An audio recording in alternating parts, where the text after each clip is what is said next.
the knowledge of our Lord Jesus Christ. The first character goes to truthful, Elijah Rafael S. Servento. Earn trust by accurately stating all known information. Tolerant, Joaquina Aileen D. Rodriguez and Kelly Arabella Ellen Flores. Accepting others and willing to endure their beliefs and actions with which I do not agree.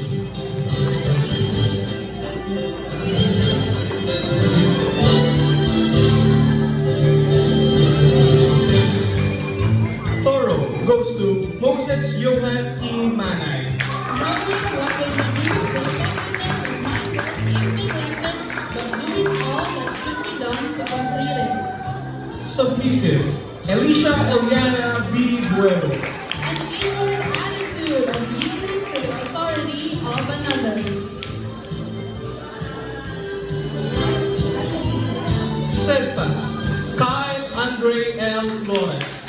Firmly fixed on doing God's will and resolving to accomplish it, regardless of circumstances or human frailties. Secure, Samantha M. Sarto. Building my everyday life on eternal things which cannot fail or be lost.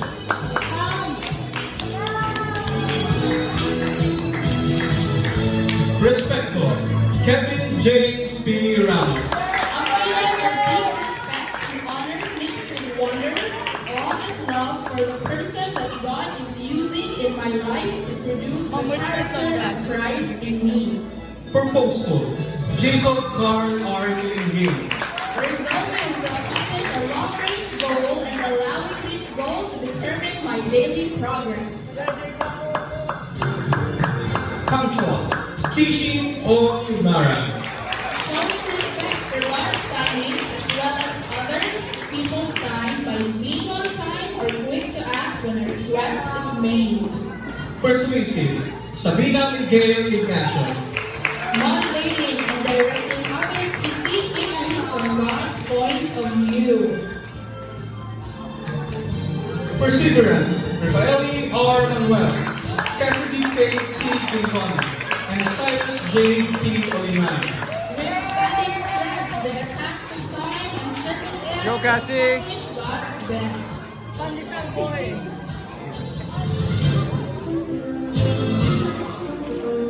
Patient goes to David John R. Manuel. Accepting a difficult situation with calm assurance without complaining or losing self-control. Obedient, Anjay Joaquin G. Manes and Jillian Naomi Caroline A. Zutaga.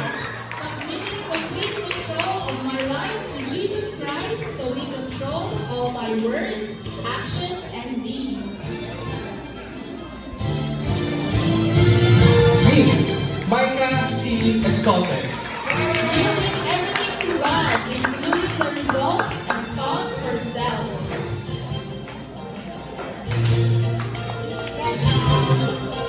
Loyal, Dayan Rizal D. Muntalan. Reflecting my commitment to a person or cause, including time of adversity. Honest, Avery Scott C. Gingona. Living righteously, showing my pride and reverence to the Lord and others. Gentle, Stephen Ross T. Serapico and Cyrilla Reese M. Garcia. Tenderheartedly to the needs of others.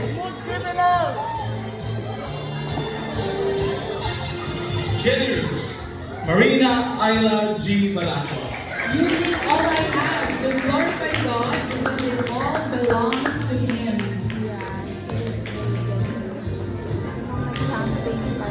Ang daming kailangan ng mga classmates. Decisive, Maximus Felix Obadiah G. Balacho.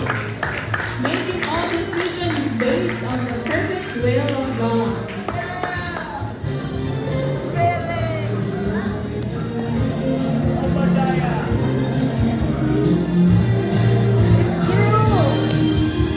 Friendly, Althea Lorraine C. Leyva. Extending my life to a friendship by receiving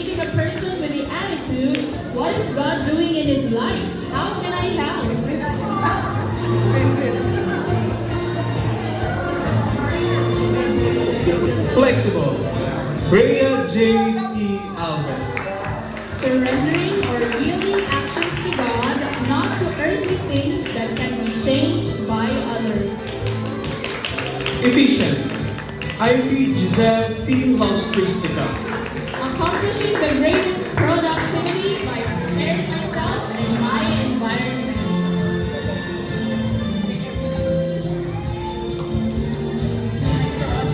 Diligent.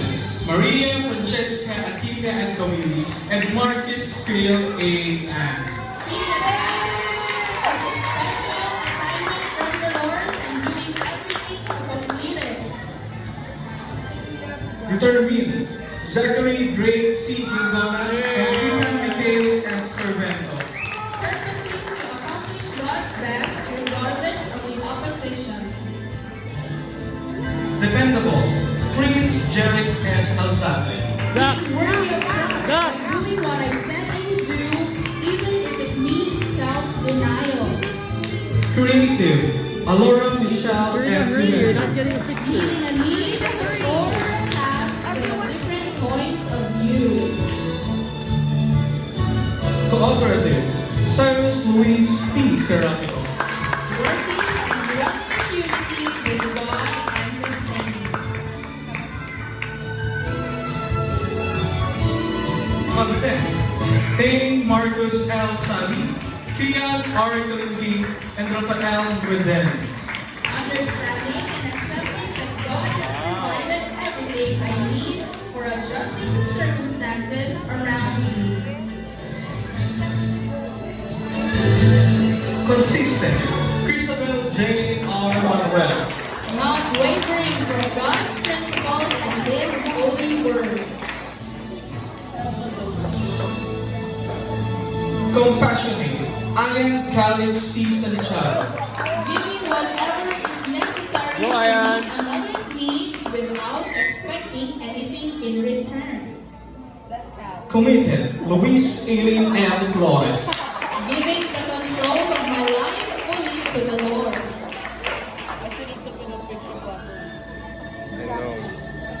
Available. Elijah Miguel V. Moya.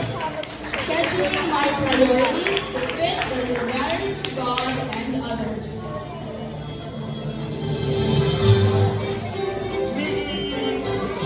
Attentive.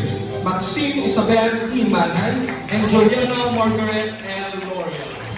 Demonstrating that a person is deserving by giving genuine courtesy and consideration to God's word or a person's words. And lastly, affectionate. Goes to Isha Ewing B. Guevo. Demonstrating the same godly love and compassion for others as Jesus Christ exhibited for others.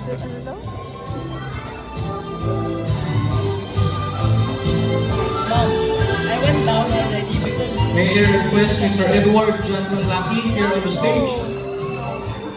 You were so fast. It's okay, Zach.